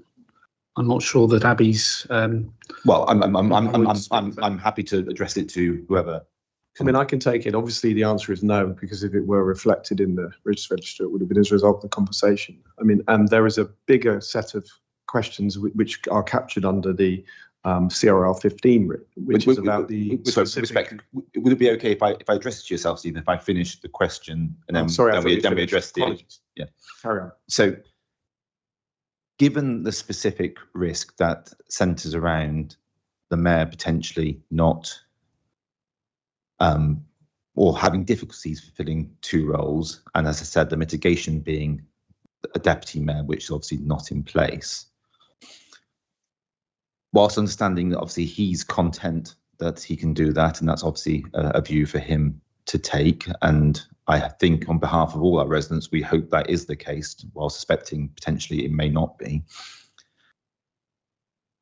My question specifically is, has it been specifically considered as a risk in its individuality? If it hasn't, why not?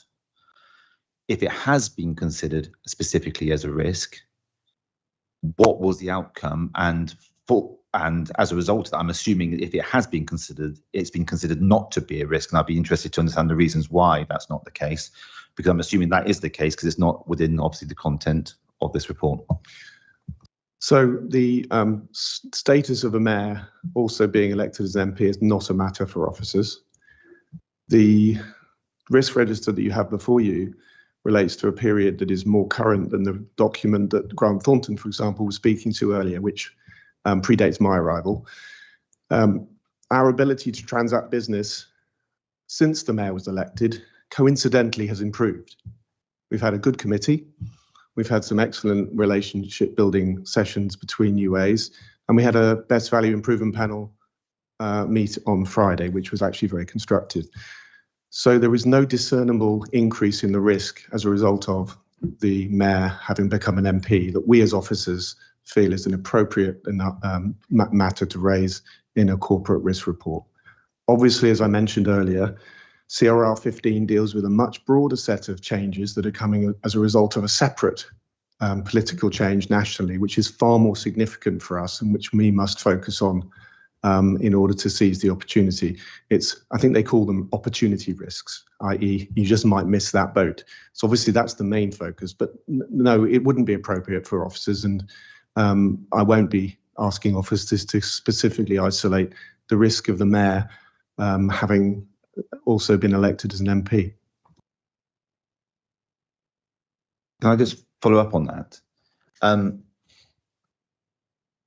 So considering obviously the content, and I appreciate obviously, as you said, the report from Grant Thornton predates some of the issues, but obviously they are continuing because obviously it's been highlighted that those risks, those factors are continuing. Obviously, work still needs to be done. This is a risk register for the West England Combined Authority in terms of how it functions. And one of those, and particularly those, is how it can deliver functions. And obviously quite clearly within here, there are very similar issues in terms of the ability of the Combined Authority to transact its work. That they're all material factors. And one of the most material factors of those is the ability of the mayor to engage constructively.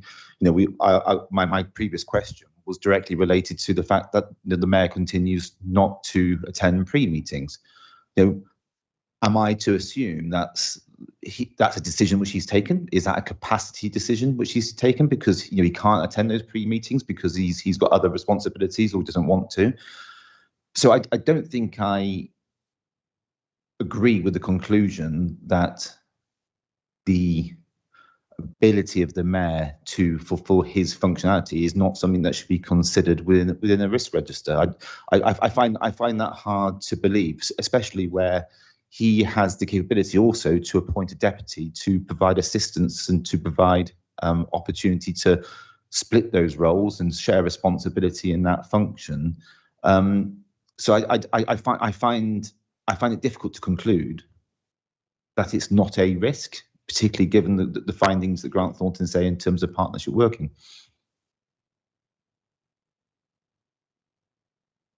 Can I just say that we haven't got that specific risk, but risk CRR 12 relates specifically to the best value notice. So it will pick up all of the recommendations within it in the improvement panel that Stephen spoke about before, and links quite closely to the transformation programme, which has a focus on the continual improvement of relationships with our political leads and the mayor. I think your points have been noted, not only by officers, but also by Grant Thornton, who I'm sure will be delving into that issue. Thank you, Councillor Burton. Any more questions for the risk register? Councillor Rippington. Yeah, this is about CRR 14, but I guess it also touches on 15 as well, which is the new one you mentioned. Just wondering whether there have been, or whether consideration of mitigation in terms of not being able to deliver all of CRSTS within the deadlines that were set by the previous government, is whether we've had any discussions or intending to have any discussions with the new government about whether there is, negotiation on that deadline, and whether it's better to get the work done properly than to get it done absolutely within the deadline. Thank you, Councillor. As always, we hate to give money back, I think is the summary of your statement. And I think it's right that officers' focus right now is on getting the programme accelerated and putting in place the right governance, but also just getting on with stuff. And it's a complex one with 90% of delivery by a number of projects, at least, happening in unitary authorities with their own governance. But our real focus has to be on the right projects being delivered within the timeframe we've been given. Any conversation about a longer period of time, for me, the risk is that it distracts people from the job in hand. Councillor Bleckinsop. Thank you, Chair. Just on CRR8, noting M6, additional resources needed to scale response to the level required to meet objectives.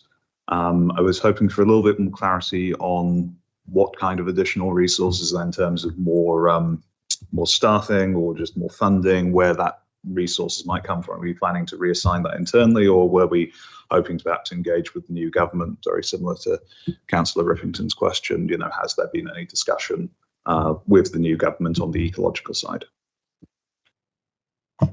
This is a good example of a risk which perhaps when we're a more mature organisation, we may distinguish between an organisation risk and a region risk, because clearly with our budget, we may struggle to address the climate ecological emergencies, dare I say. We have a part to play. In terms of more resource, well, there will be an item coming to the September committee, which will be a further significant investment in this area. Will it be sufficient?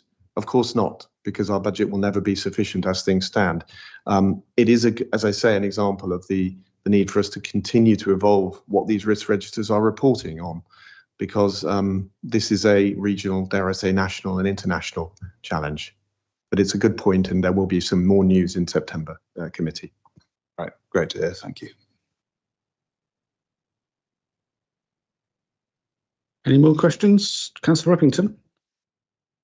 Just wanted to make the point that I really like the format of this report now, and it's it gives a lot more detail on mitigations and where they sit within each risk. So thank you. Thank you. Thank you very much. So can I move that we note this report? Yes, consider it noted then, please. And thank you, Abby. And now we'd like to move on to item 12, the Mayoral Combined Authority Non-Treasury Investment Strategy. John Alsop is going to be speaking to that one.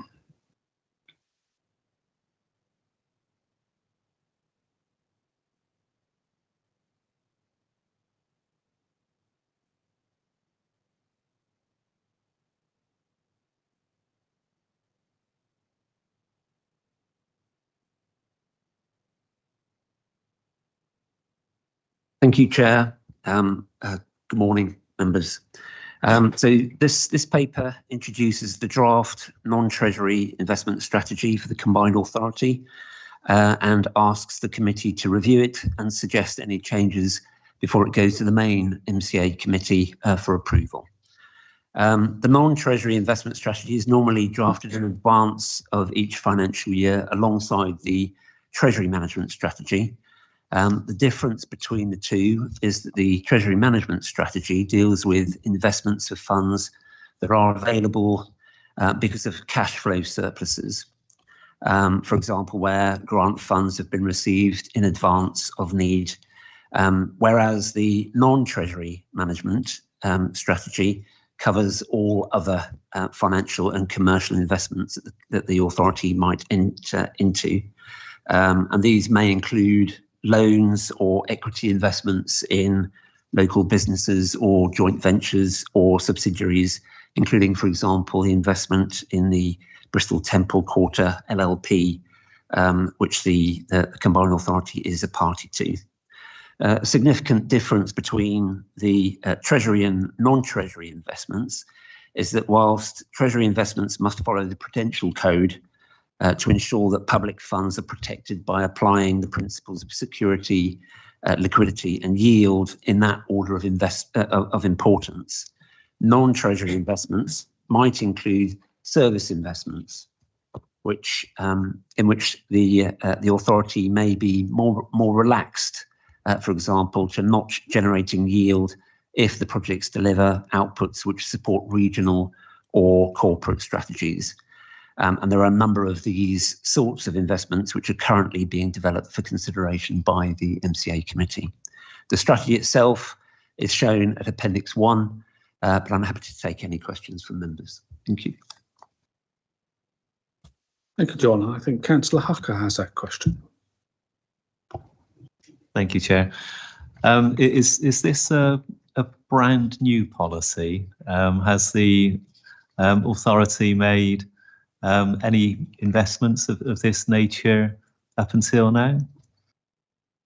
Not so far. There is a requirement to have an investment, a non-treasury investment strategy, but if it is included within the treasury management strategy, then that's allowable. And obviously, we've got that, and there's a paper coming later on in the agenda to that.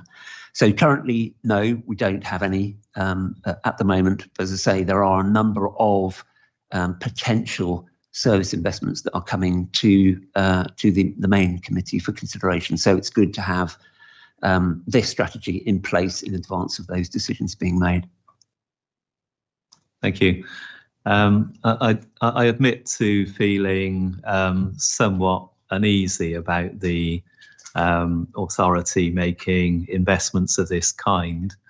I think that Bristol City Council have done similar, and some of those investments have had to be impaired.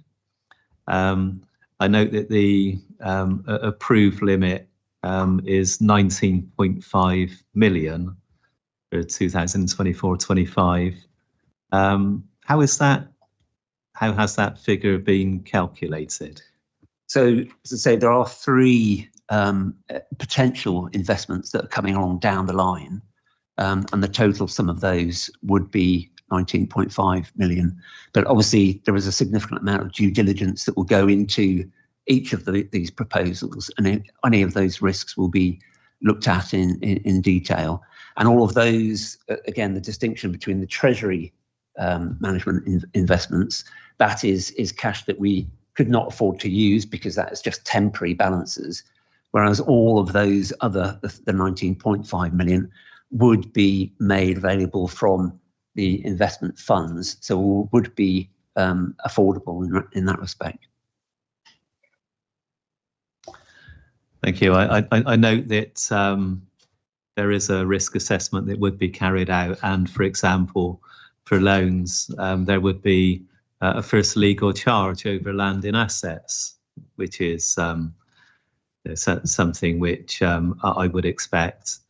I would just say that I do have reservations about the authority making such loans. If I may comment, on that. So in terms of any decisions that were made here, clearly it would need to go through all sorts of the committee approval and the full due diligence to inform whether or not it was an appropriate decision to be made.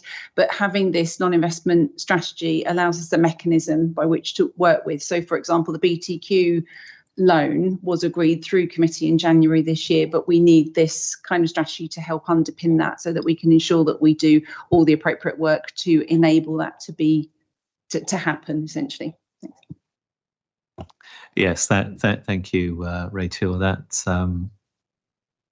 is something which I observed in the policy, and that does provide some assurance. I do still have reservations, but thank you for clarifying that.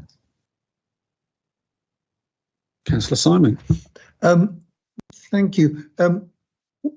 I think it was last meeting we discussed the risk appetite paper, and it seems to me I haven't see a cross reference to the authority's risk appetite in this paper, and it just seems that it should sort of say that the risk assessment should take into account that appetite paper.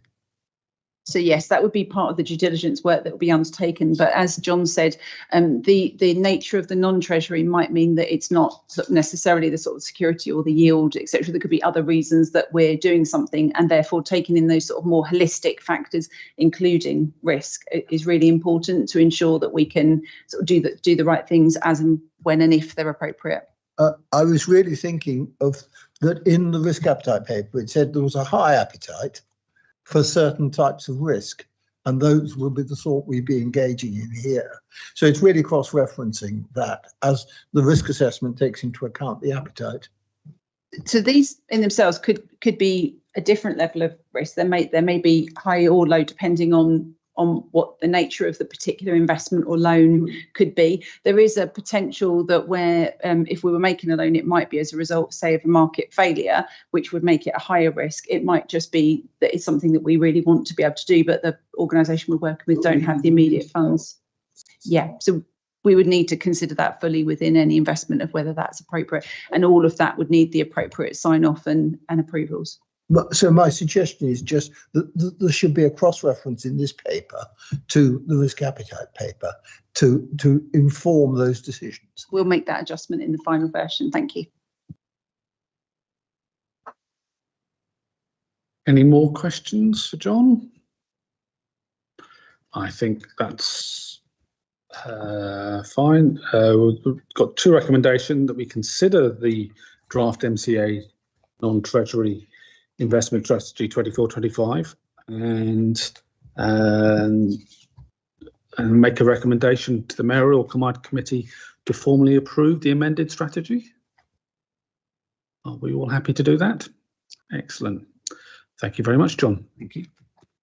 So we'd like to move on to item 13, which is the Treasury Management Monitoring Report. And I think Steve's going to be speaking to that one. I am, thank you, Chair. So this is just a quarterly report which provides an update on our investment performance to the 30th of June. The key points from the paper are starting on page 150. The total investments of the combined authority are £443 million. So these funds are invested across a diversified portfolio. The balance has increased by 60 million since the year end, and that's mainly due to new grants received in May of this year. Up front for 24-25. And these are for the investment fund, the adult education programme, and the first quarter of the year for CRSTS. The financial markets volatility is expected to remain in the short term at least, and these continue to have a negative impact on our pool funds, which are currently down by £3.9 million, shown on page 151. Performance against our key indicators are on page 153. These monitor our exposure to Treasury investment risk and were agreed by committee in January. And currently all indicators are within target. And lastly, the return on our investment in year to June was £4.9 million, and with our forecast return expected to end the year at £18.2 million. And these are shown on page 154. And I'm happy to take any questions. Any questions from councillors? Councillor Hucker. Thank you, Chair. Yes, it's a comment rather than a question. Item 2.4 states that 47 million of the mayoral combined authorities investments are invested in externally managed strategic pooled funds where short-term security and liquidity are lesser considerations. As I mentioned at the last meeting, it's my own opinion that the authority shouldn't be investing in these funds because I do believe that as far as Treasury investments are concerned, security should be the primary consideration. Liquidity to a lesser extent because the authority's got so much money on deposit. But yes, I would just like to record that that reservation that I have about investing in such funds, and for the benefit of members, I submitted a written question about the statutory override, which is item 2.9. This is on accounting for gains and losses, and currently gains and losses can be passed through reserves, but that might not always be the case. So that would impact upon the any losses arising from the pooled funds would impact upon the income and expenditure account. That's correct. It would. From the end of March 2025 is when the current statutory override is due to expire. There's no news yet on whether the government will expand that. If that's the case, when we prepare our draft accounts, we would have to show them in an INE rather than as an unusable reserve on our balance sheet. So we've been building a separate earmarked reserves for Treasury, which is currently £4.4 million to cover any future potential losses.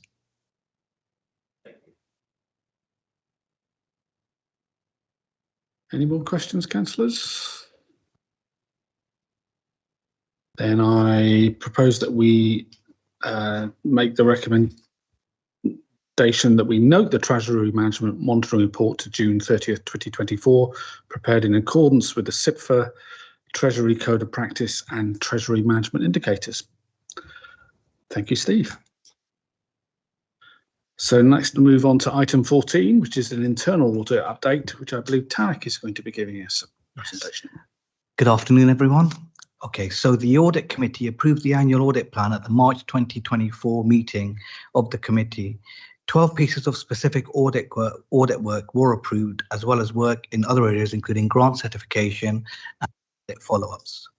During Q1 of the current financial year, 2 additional pieces of unplanned audit work were undertaken and completed at the request of the S73 officer.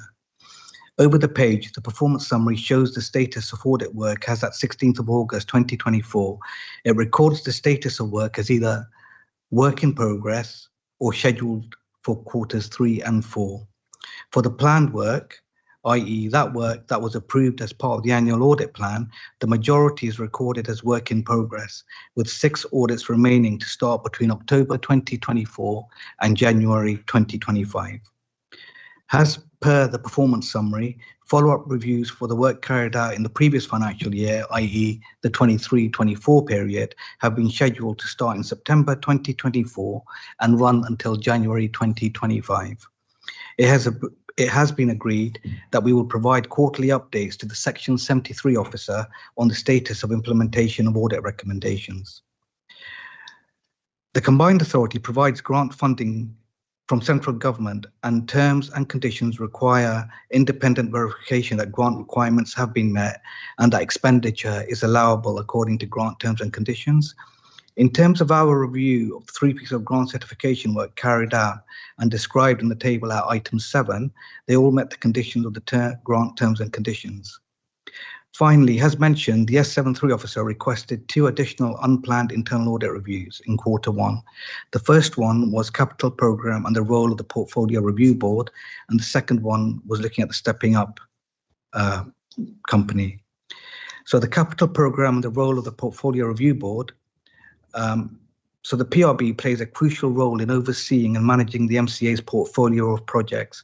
Its primary responsibility is to ensure that projects are aligned with strategic objectives, efficiently utilises resources, and deliver value to the organisation. The audit work resulted in 4 audit recommendations to support existing good practices, which were all agreed by management. A follow-up review is scheduled for October 2024.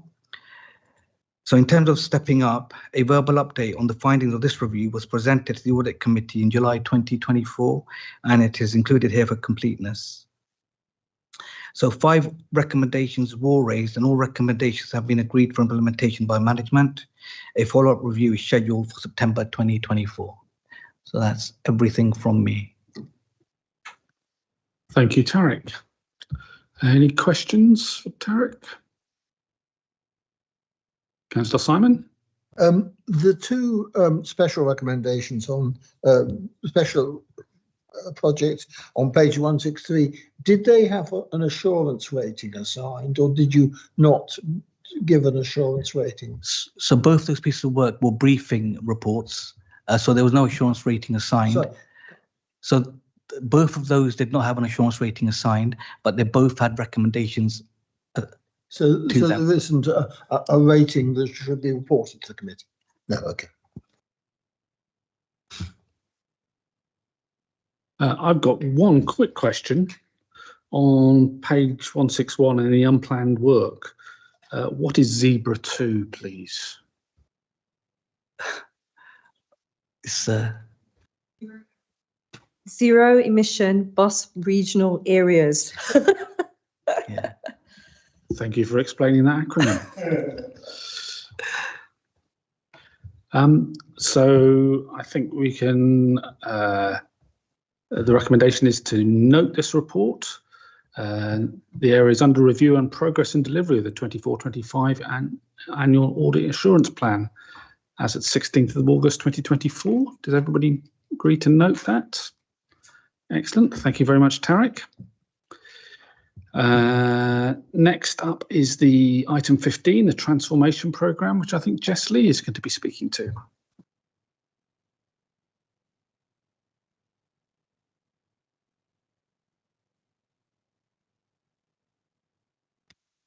Thank you, Chair. I'm Jess Lee. I'm Director of Strategy for the West of England Combined Authority. So the paper that we have today is our regular report on progress against the transformation programme. As a reminder, the transformation programme was set up to respond to the external auditor's report of 2020-21, which has been referred to earlier, which identified the three statutory recommendations for the Combined Authority and the subsequent independent peer review from Solace. The paper summarises the actions from that programme that remain open. I think two things in particular to note in terms of progress are the strategic framework, the regional strategic framework, which was agreed unanimously at the last committee meeting in July, which addresses one of the remaining open action. And work is continuing in this space to develop it as the work on the local growth plan goes forward in collaboration with the unitary authority partners. The other one to note is that the Solace 1 year on progress report will be considered by the September committee, and that addresses another one of the remaining open actions.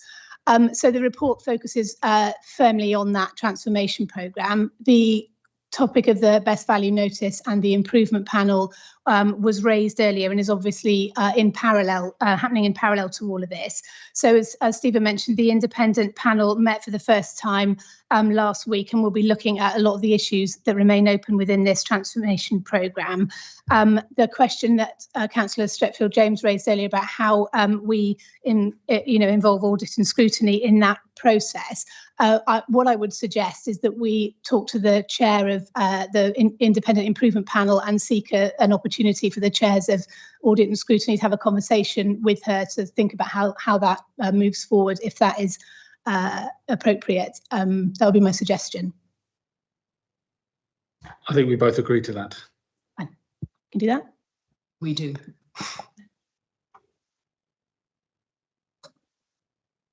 Any questions for Jess as a result of this report? Councillor Streetel-Haynes. You refer to the Solace report going to the September meeting, which I think is on the 20th of September. That's right. Will that be going to the scrutiny committee next Monday as it hasn't come to order? I don't know if that's the sort of because it's not ready or because it's not in the wrong box. Yeah, so the papers for the committee are normally considered by scrutiny, aren't they? I think they're being published on Thursday this week and it'll be part of that pack.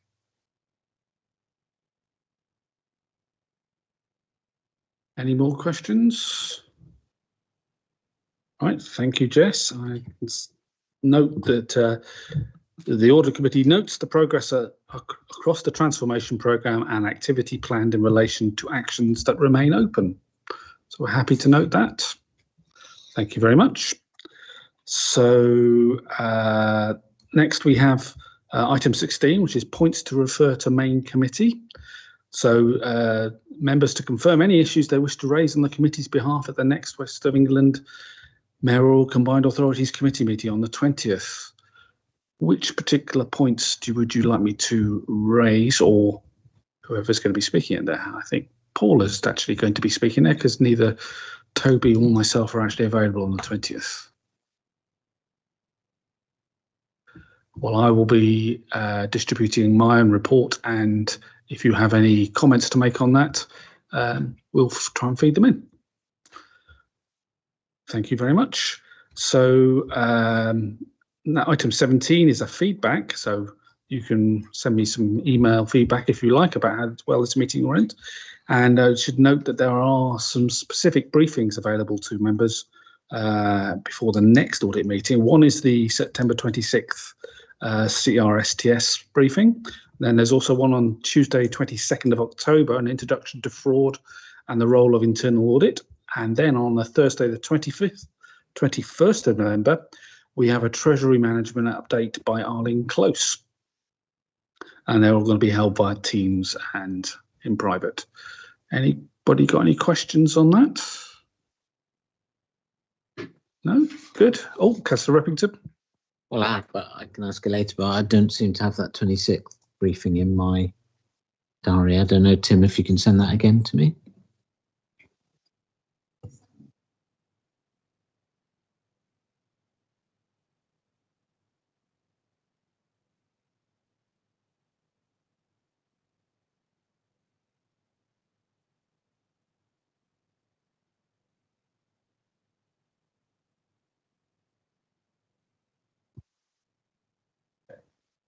Yeah, so it's two. Thank you for that clarification. So it's two that should be in your calendar. The one on introduction to fraud and the second one by Arlene Close in November.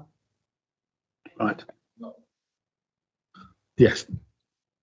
Sorry, I was confused about that. So I'd like to take this opportunity to thank officers and members for attending this meeting today, and I call this session to completion. Thank you very much.